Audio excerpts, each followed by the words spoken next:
విశాఖ నుంచి మరోమారు క్రూయిజ్ సర్వీసులను నిర్వహించేందుకు కార్డేలియా క్రూయిజెస్ రంగం సిద్ధం చేసింది.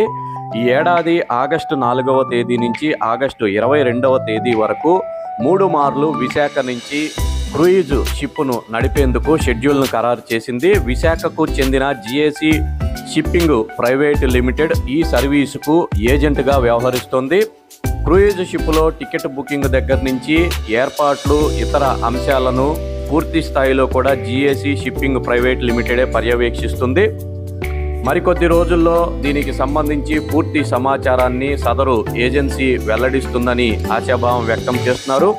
గతంలో కార్డేలియా షిప్ విశాఖ నుంచి నిర్వహించినప్పుడు పర్యాటకుల నుంచి పెద్ద ఎత్తున స్పందన వచ్చింది. ఈ నేపథ్యంలోనే మరోమారు విశాఖ నుంచి క్రూయిజ్ సర్వీసులను నిర్వహించేందుకు సదరు షిప్పింగ్ ఏజెన్సీ ద్వారా ముందుకు వచ్చింది.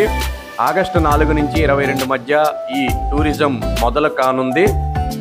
విశాఖ నుంచి పాండిచ్చేరి, విశాఖ నుంచి చెన్నై ఇలాగా షటిల్ సర్వీసును ఈ కార్డేలియా షిప్ నిర్వహించనుంది. గతంలో మాదిరిగానే ఉంటుంది. అయితే దీనికి ఎంత అమౌంట్ ఉంటుంది అనేది మాత్రం త్వరలోనే దీనికి సంబంధించి ఒక ప్రకటన వెలువడే అవకాశం ఉంది.